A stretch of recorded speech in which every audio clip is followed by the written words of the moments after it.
and asking styles.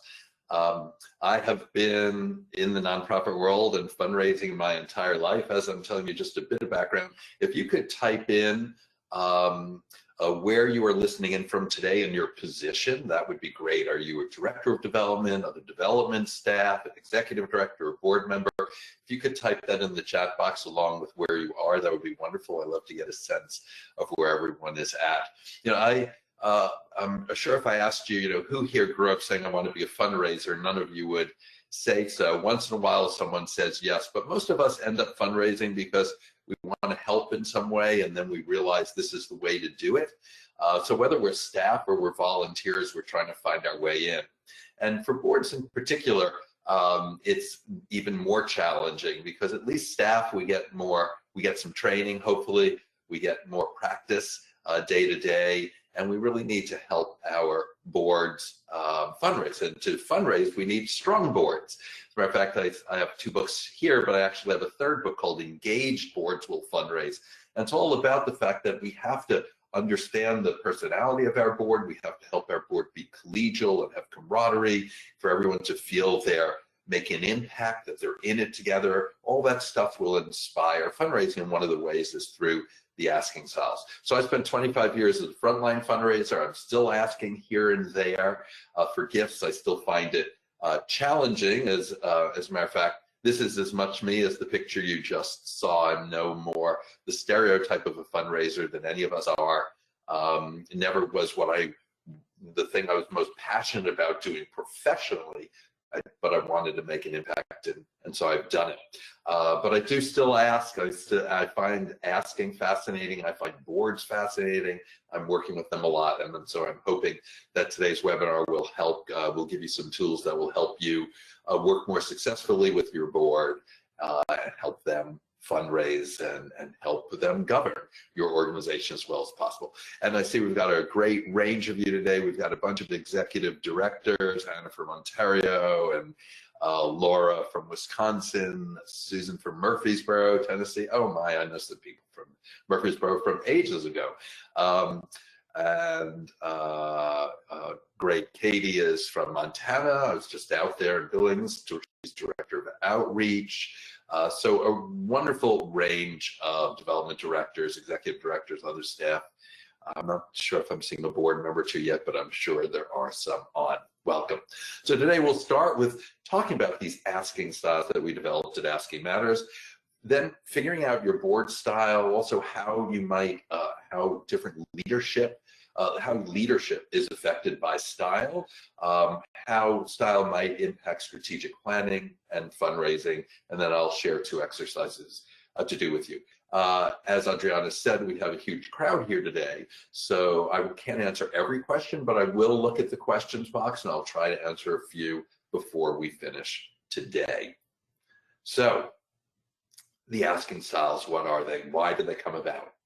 Well, they came about because we realized that the fundraising we're talking about, we're building relationships one-on-one. We're hoping to sit down face-to-face with people in person, with people as we get back to that, hopefully around the country, but even not now, a lot of Zoom.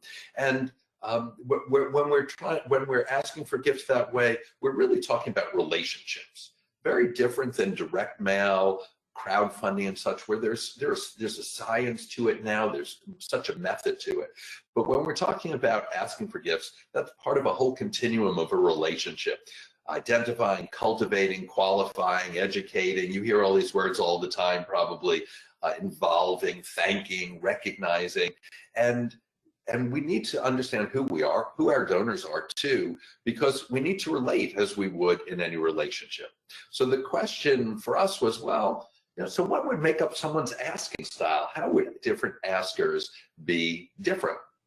So we thought, well, okay, what are the 2 top characteristics that might impact someone's asking style?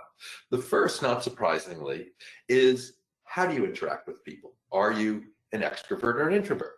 Now, the challenge here is that people have a stereotype. They think an extrovert must be someone like, if you're from my generation, I'm almost 60, John Candy from Planes, Trains, and Automobiles. Or maybe if you're younger, Michael Scott from The Office. And maybe if you have another idea of someone, you know, a well-known character, you can type that in. I'm always looking for other examples of an extrovert or an introvert. And for an introvert, Shrek, someone who's hermetically sealed and never socializes. And neither of those is true. The difference is where you derive your energy, whether from others or yourself. And that has to do somewhat with whether you talk to think or think to talk. So extroverts think out loud. You process out loud very confidently. You're happy to throw out ideas and answer questions quickly as you're coming up with the ideas or the questions or the answers. Whereas introverts want to stop and think and then answer. And it could just be a second or 2 seconds, but they need that time. Now, in a conversation, think of a Zoom meeting, all the Zoom meetings we've had where it's hard not to talk over each other. If an introvert waits to jump in, someone else is going to jump in. So without even thinking, introverts speed up the thought process to speak sooner. That takes a lot of energy. So you could be with your best friends and having a great time, but it's still going to take more energy for you as an introvert than for your extroverted friends. So this impacts how we interact start to finish with people, our comfort level in fundraising, our comfort level as a board, sitting around a table, or these days mostly on Zoom.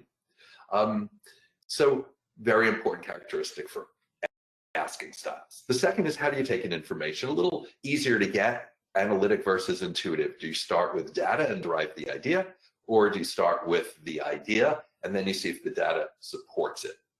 This is going to impact why you love your organization, why you came to this nonprofit as opposed to some other in the first place, and how you're going to talk about it to others. When we put these two together, we get the 4 styles: Rainmaker, Go-Getter, Kindred Spirit, and Mission Controller. So I'm going to describe each one briefly. At the end, I'm going to launch a poll to see who's with us today. And a heads up that no one fits cleanly in one box. We all have a little bit of all of the characteristics I'm going to share with you. The question is, where's our sweet spot? So let's see which one sounds most like you. We start with Rainmaker. The Rainmaker is the analytic extrovert. When people think fundraiser, they think Rainmaker. They think someone who's very objective, focused, driven, competitive, goal-oriented. Okay, I know we have to close 5 gifts of $5,000. I'm going to do that. The goal has to be quantitative, so I know that I've reached it, and I'm going to try and do the best. I want to be the one who raises the most money or closes the most gifts. Those are great skills for a fundraiser where we see a lot of pushback, some rejection. We need to keep soldiering on. We need to raise as much money as we can. Then we have our go-getters, the intuitive extroverts. Big picture thinkers, visionaries, lots of energy, get people really excited through their personalities. They're creative and quick on their feet. They make friends easily. So they bring people along through their personal excitement. Great skills for a fundraiser, not the same core skills as a Rainmaker. Kindred spirits. I'm a classic kindred spirit. I'm an intuitive introvert. We are feelings oriented. We wear our hearts on our sleeves. Lots of things are personal for us.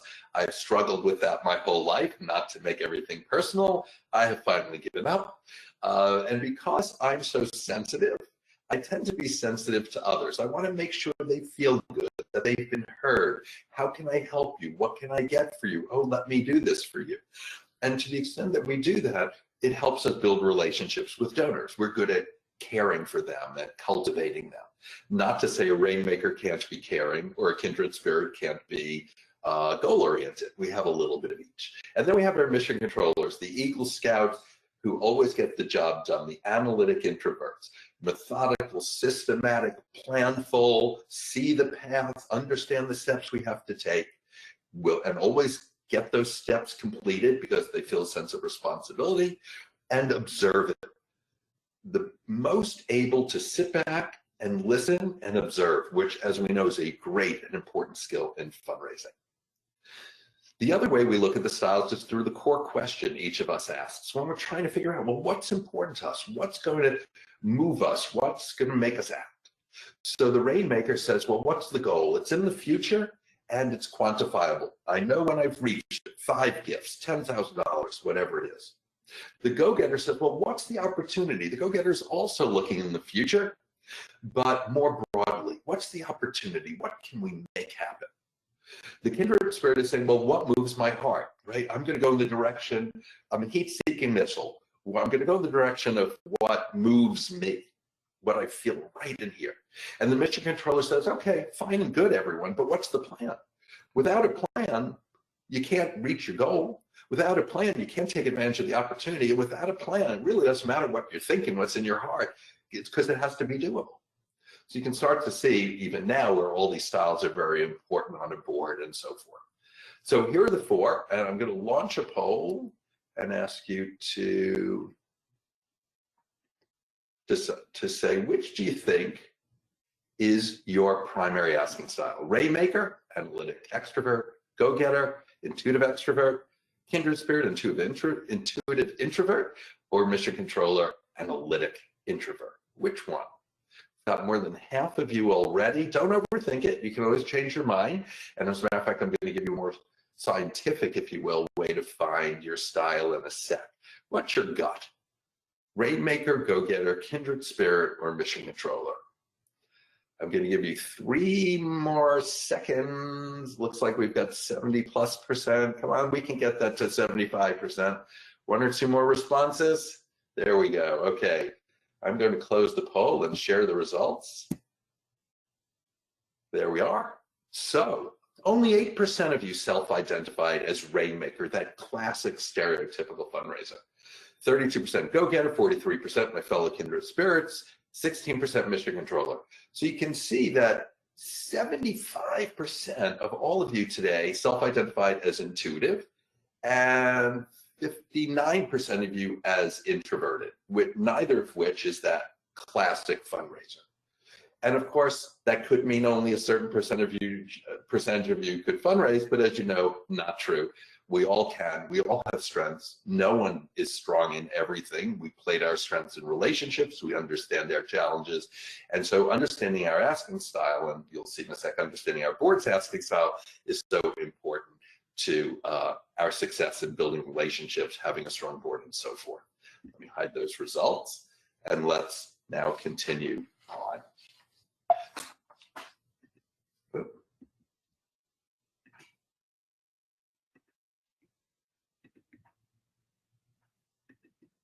One second, something just changed here, and my screen is not showing. There it is. I apologize. For some reason, my screen seemed to go blank, but I think we're okay now. So there is a more scientific way to find your asking style. As a matter of fact, we have a brand new site as of this week for it. It's called quiz.askingmatters.com. There's a 30-question true-false quiz. It's available at the askingmatters.com site too. It takes 3 minutes or less to complete, and you will get a response with a primary and a secondary asking style, because no one fits cleanly in one box. So for instance, my primary is kindred spirit, and my secondary is mission controller. And so the way I explain it, well, first of all, I'm very much an introvert, though people don't believe it because they see me presenting, and I let them know that lots of actors and presenters are introverts indeed.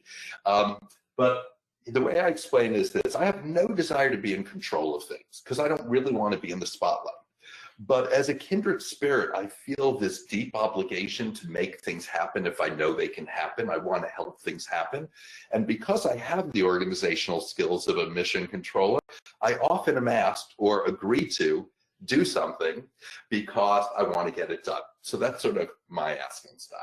So, and there are nuances to each of these. If your secondary is mission controller versus if your secondary is go-getter. The key to take away here, and the key in terms of your board members, is that no one's necessarily more or less effective. We truly are all different, and we're bringing certain skill sets. So how do we apply those to the board?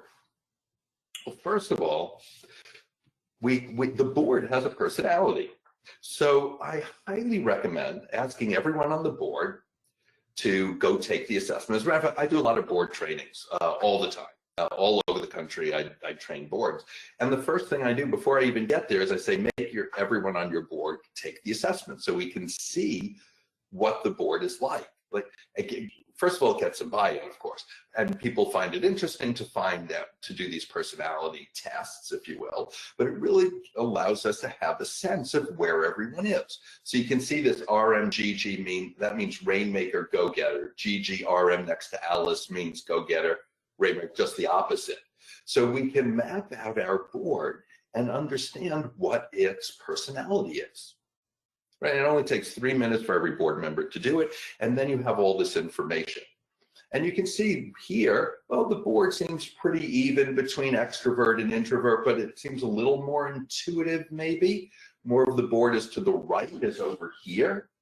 Now, what happens if even two people are in a different place? You can see now where the balance of your board is very different. You have a lot more, now you have more analytics, and you have many more introverts. And the question is, well, what does that mean for you? And sometimes I come across boards that are very balanced. Sometimes I come across boards that have a lot of people in, one quadrant or another. We can talk about that in a second, but how is that impacting your meetings? Well, it goes without saying, I think, that we'll say it, that extroverts are more likely to talk in a situation where there are a lot of people. As a matter of fact, I can guarantee you that if I'm around a table with 20 or 30 other people in some sort of training or at a board meeting, I virtually never speak out. And your introverts are going to speak out less. So it's imperative that you are aware of that your board chair is aware of that, because your introverted board members' perspectives are just as important as the extroverted. They're just not as forthcoming in sharing those in a large setting. That may mean breaking the group down into smaller settings to make sure everyone can talk. As a matter of fact, when I train, I almost always break people into groups of 3 to make sure everyone in the group talks. Because if you have it by table or one big group, the extroverts will talk more. The introverts might talk if you give them time, but remember, the conversation's going back and forth. You have to say, if you want everyone's opinion, you have to say, okay, we want everyone to answer this question. And when it's the introvert's time to answer, the introvert will. So very important to think about it. And it's doubly important today with our Zoom meetings. As a matter of fact, I'd love to know, can you type in the questions box? I asked this in one of the groups. I moderate a LinkedIn group on boards. Are your board meetings now all in person? Are they still all virtual? Or are they hybrids where you could do both? Or are they some in person and then some meetings are all Zoom? Katie's saying they're blended, hybrid. Allison says in person, great, I hope that sticks. Julia, virtual, moving in person, hybrid. Kelly, all virtual. Yeah, we're still all over the place there trying to figure this out and keep everyone safe. Haley's all in person, which is great. Mary's Zoom, 1 in person a year. Susan, all are Zoom. Catherine, all virtual. So we're, for a long time, well, I think the good news is I don't think every single meeting has to be in person, and I think we'll be able to use our board members' time more efficiently by using Zoom, maybe for committee meetings and such. I think we'll get more involvement. But Zoom has been even more difficult for introverts. Let's think of those Zoom rooms we've been in. I'm sure some of you, has anyone here been in more than 1,000 Zoom meetings? I bet. If you have, type that in. I just can't even imagine. But in those meetings, you're looking at everyone, and it's harder to read when someone's going to talk, right? You've got that lag. It's not the same. You don't see the body language as you do in person.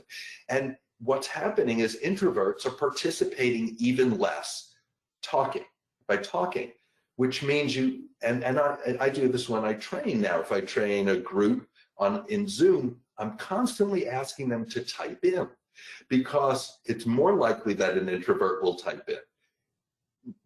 For many reasons, including the introvert, especially the mission controller, is going to want to stop and think a lot and say something planful, whereas the go-getter will be happy just typing something out. As a matter of fact, I bet if I went back here and we did the correlation between asking style and who's answering the questions first, that some of the first people to answer in that questions box I'm looking at will have been the extroverts, in particular the go-getters, and that the people chiming in last will be the mission controllers, but in some cases they will have provided the most detailed answers. It's just who we are. So, so it's incumbent upon us to make sure that everyone gets a voice in our meetings. If we're going to build camaraderie, if everyone's going to feel they're part of the team. And remember, we can't get them to fundraise if they don't feel they're part of a team where everyone's in it together, where they are valued. You can't devalue someone by not hearing their opinion or not involving them in conversation and then expect them to feel that they're really vested and wanting to do the fundraising you want them to do.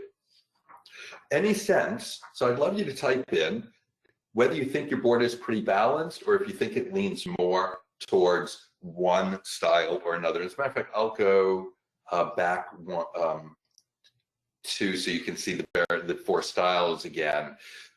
Where do you think your board is? If you were going to take a guess today, type that in. Kristen is saying balanced. While you're doing it, let me share that this past summer I did a retreat for an organization in the New York area that has lots of programs for youth, including a camp. I think 85% of the board was mission controller, either mission controller Rainmaker or mission controller Kindred Spirit. And it was so interesting because they shared their strategic plan with me. And the strategic plan was incredibly detailed, and we're going to talk about planning in a second. But there were certain things I didn't see in the strategic plan. I think it's because the board was mostly mission controller.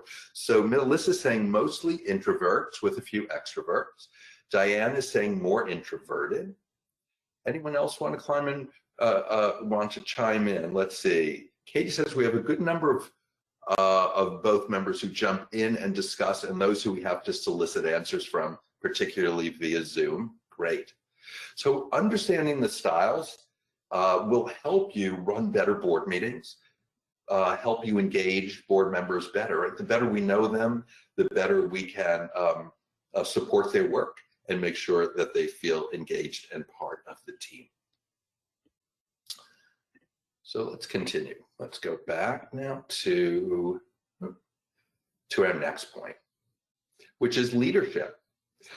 Every organization has a different leadership style, and that often is from the top down. Right? The leader, whether it's your board chair, in this case, we could be talking about a board chair, or your executive director, each leader based on their style has different strengths and different challenges. So one of the great things about Rainmakers is your ability to keep everyone's eye on the prize, to always bring it back to, well, let's not forget, our goal is to do this. Yes, we could go in that direction. Yes, we could have that discussion, but let's not forget what the prize is. The go-getter is the one who keeps the passion and the big picture alive, right? So it's also, let's not forget, but it's different, right? Let's remember, we can make an impact here. Remember our vision for the future, because let's not forget the Rainmakers and the go-getters are very much looking at the future. The Kindred Spirit is never forgets who's being impacted. You know, there's been so much focus on outcomes measurements over the years, outcomes measurements, and you can forget with outcomes measurements that everything can't be measured, and some things might be more expensive but are still worth it to do. How many of you have had that issue with programs? I remember the board would want to know how much is it costing us per person, per program, and this and that. You know, and over the years we've realized that, you know, just because a program only costs $5 a person doesn't make it a good program relative to a $100 a person program. What are they getting out of it, and what's most important to do? And the Kindred Spirit will always remember what's most important to do, right? Let's not forget the seniors we're serving and what their needs are today. And the mission controller is going to make sure things are doable. Okay, well, if we're thinking that this could be a good program, I'd like some group to do some analysis of it and find out, is it doable? Well, we've got a plan. This is our plan for the year, everyone. We agreed to this plan for board involvement, or we agreed to this plan for growth this year, and we really should stick with it. Let's not forget it. If we're going to veer from the plan, why, what does it do, and so forth. So each leader is going to have strengths, and that's because each leader comes with this different hat, whether it's about strategy, about vision, about heart, or about the plan.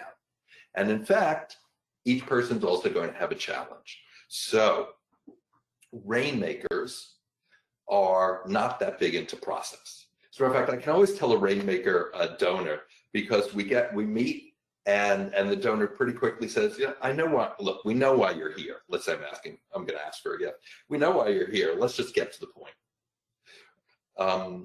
Okay, we've had a few minutes of process. We get it. Let's make a decision.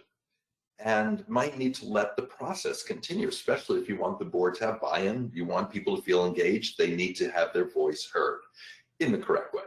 Go-getters can be unfocused, right? They're a go-getter board chair is the most likely to just let everyone talk about whatever they want to talk about. If someone else wants to say something, okay, and might have to say, no, the time is up, we need to move on. Or the go-getter themselves could send the conversation in a slightly different direction. The kindred spirit can be overly empathic, which could mean letting someone have the floor when they shouldn't, maybe letting a board member stay even though the board member isn't meeting any of the criteria. You might have a board member who's not showing up to meetings and isn't doing this, and it could be very hard for a board chair to tell that board member, sorry, you're either going to need to fulfill your obligations or leave our board, right? Can you imagine a kindred spirit doing that? Really hard.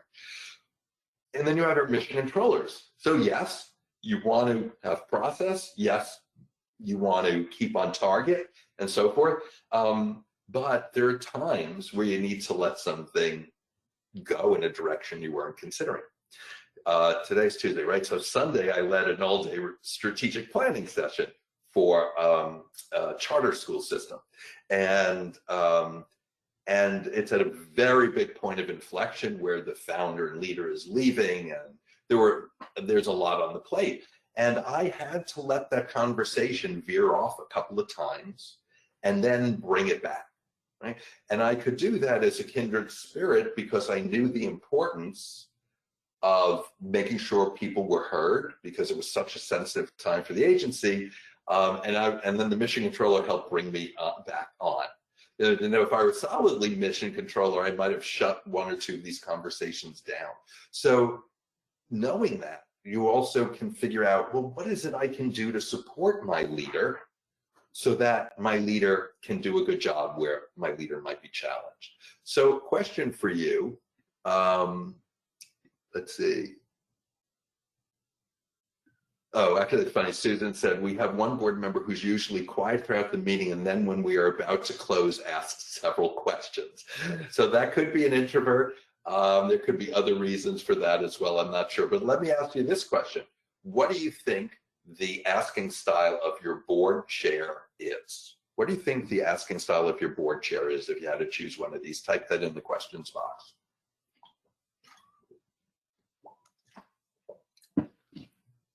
What do you think your board chair? Mary thinks Rainmaker, Melissa Rainmaker, Julia Go-Getter, Katie Rainmaker, Mission Controller, Hannah Go-Getter. So far, most of you are mentioning the extroverted styles. Catherine, Kindred Spirit. Who else? What do you think the asking style of your board chair is? Katie saying, my boss, the ED, is 100% Kindred Spirit. Yeah, you can answer for your executive director, CEO, your board chair. We're looking at this through the board lens. But actually, one of the pieces, I don't think we talk about it here, is the relationship between the executive director and the chair. So I have an exercise where a discussion where I say, okay, discuss the asking styles of those two leaders. Can you see how that impacts how they work together? what are the strengths that come out of that? What are the challenges? How can we support those challenges so they're the strongest team they can be? See, who else? Cindy said she got mission controller. Terry's got a mission controller as well. Understanding that, right, it was implicit, like you sort of got who they were, but now you can see them in this framework relative to the other styles. Here's another example, strategic planning. I sort of hinted at this before. So this is one of the areas where lack of diversity among the styles can really get you in trouble, because you can end up with a plan that's all one or the other. It can have lots of vision, but if there's no way to do it, if you haven't figured out how to do it, what's it about? Or if you've forgotten the people you're serving and now you're sort of just reacting to funders' needs or something, right? Because you don't have a kindred spirit, you could be off. If you have too many mission controllers, as I saw with this organization, you could get down into the plan, into the details too soon, and not spend enough time up at the top on the big picture stuff that Rainmakers and go-getters bring, because you want your plan to stretch. And the Rainmakers and the go-getters are more likely to stretch, there's a certain confidence there, than the mission controllers and kindred spirits. So having a range of people, on a strategic planning committee, and I think on any committee, will give you the strongest committee and the best result. So something to look at. And of course, this is all ideals, right? We only have so many board members. We can't pick and choose. We don't have 1,000 board members to choose from. We can't say, okay, we have a board of 24. We want 6 Rainmakers, 6 go-getters. Oh, sorry, we have too many mission controllers. We won't bring you on our board because you're a mission controller. Oh, by the way, what often happens is over time, boards can skew a certain way because we tend to relate best to people like us. So you have a couple of mission controllers in charge, and they're more likely to hit it off with other Rainmakers who they interview to be board members, or same for go-getters or any of the styles. So sometimes we end up with an imbalance because we've brought on people more like us. Katie's saying her EG and chair are opposite, which can be productive and bumpy, which is true. So I founded Asking Matters and the Asking Styles with Andrea Kielstedt. Some of you may know her from her campaign work, or these days from her capital campaign toolkit work with Amy Eisenstein. Well, she's a go-getter and her husband, Tico, is a mission controller. And she said it took developing the Asking Styles to realize exactly why they could be so frustrated with each other at times, because they were so different in some ways, and it helped her appreciate that. And I do think understanding the styles helps you realize where someone's coming from, and not to think of them as getting in the way or taking the wind out of your sails or trying to be contrary, but rather bringing a more interesting, different perspective. And the last piece here, very important, is fundraising. What does it mean for fundraising? Well, the number one thing it actually means for fundraising is that board members with different asking styles are going to tell different types of stories.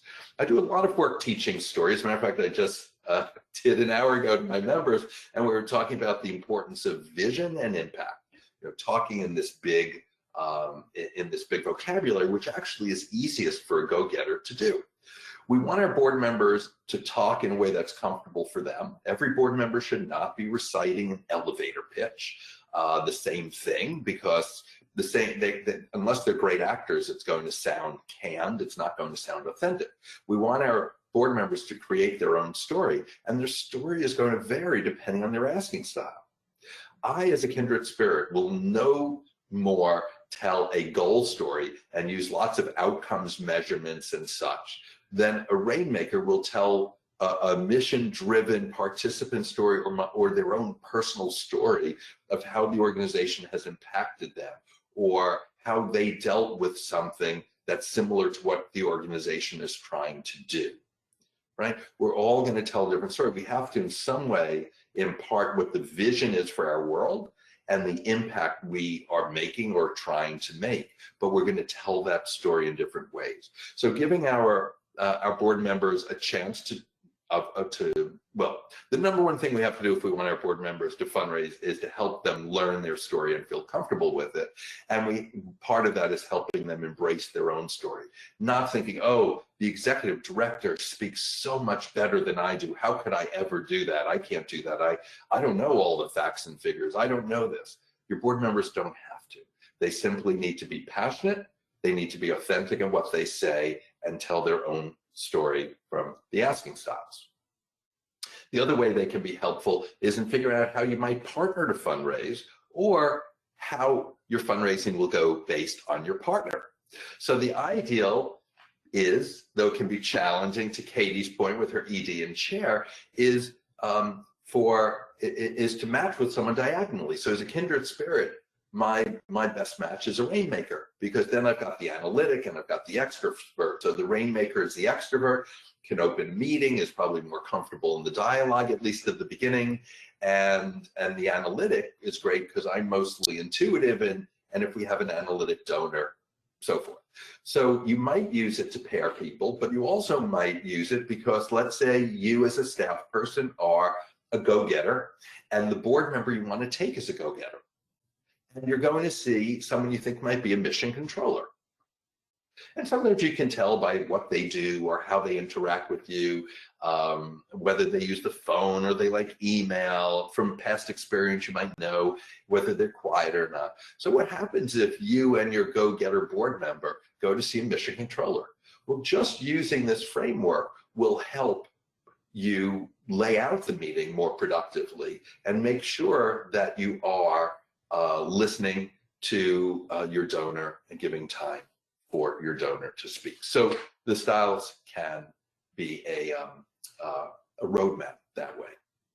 So last piece here is just two exercises, and then I'll take some questions. So this isn't really a role play, but figure out who you might partner with, as I just pointed out before. Take a guess as their style, and then have a discussion. How do we complement each other? What might our challenge be working together? If we were going out to cultivate someone, if we were bringing someone here for a site visit, who might take various roles based on our asking styles? What might be more comfortable for us, and so forth. And the second one is this giving people a chance to make their case. Breaking people up into groups of 3, having each person make their case in a minute. You know, what's so special about our organization? Something like that.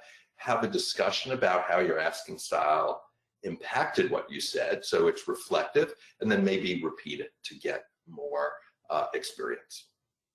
So before I take questions, usually we don't promote anything. I do a lot of premium webinars for CharityHowTo. Some of you may have taken one or another, but when we do a freebie, they let me push a book. So Boards and Asking Styles, the book that came out 1.5 years ago now, I have a special if you want. If you go to askingmatters.com book special, I will personally subscribe the book. I will ship it for free, and I will include one of these nifty door hangers, which says, "I'm making fundraising calls, please do not disturb." And that's up. If you want to purchase a book there, I'll send that out this week to you. And that covers this material and a lot more material in depth. It talks about camaraderie, how to build a stronger team, how to recruit, onboard, all these things given various styles. And I think you'd find it helpful. So before questions, an announcement, a survey will pop up as soon as we finish here from CharityHowTo. It's anonymous, but they do depend on that feedback so that they can continue to bring you great webinars and the things that you want to see from presenters you want to see.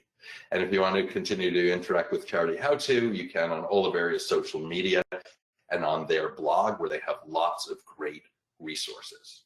And here's how to reach me. You can reach me at brian@askingmatters.com if you have a follow-up question, and you can go to our site. As a matter of fact, now there's a third one. So we've got Asking Matters, we have my own site where I do my consulting and such, and then there's the site for the quiz. And they're all interconnected. So are there any questions? We're just about at our 45-minute mark, but if there's a question, I will grab that before we end. I haven't seen any. You've been great about typing in. I really appreciate that. Thank you for participating throughout. Since I'm not seeing any, I'm going to thank you all for being here. And most of all, I'm going to thank you for being fundraisers and being nonprofit professionals, because this is not an easy job. I know from my lifetime of doing it, but we really do make the world a better place. And it's such an honorable place. 1 second, we have one from Julia. Are asking styles and leadership styles the same? Are they ever different for the same person? I think they're the same. I think we are who we are. We learn to play to our strengths. One thing to note, to take away, is that we do play to our strengths in life, right? We may not like numbers, but we might have to do numbers because we're an executive director and we figured out how to do it. It doesn't make us analytic. It just means we're capable of doing it. And so I think the best, the best is for us to be self-aware, always want to grow, and therefore use the tools in our toolbox that are most appropriate to a situation. And so that could be a little different. I could have a certain asking style, right? But I might use I might try to use a different style as a leader, because it might help me move the board in the right direction more. So that's where the nuance comes in. But I've always believed we are what we are, and we should go with it. So again, thank you. Best of luck. Have a great afternoon. And I hope you have a very positive year at your organization and a very safe year. Take care. Well, thank you, Brian, and thanks everyone for attending today's webinar. As Brian mentioned, once you log out, you will receive a survey on the presentation. Please fill it out. We would really appreciate it. And well, that's all. Thanks again, everyone, and have a great rest of your day. Bye-bye. Bye-bye.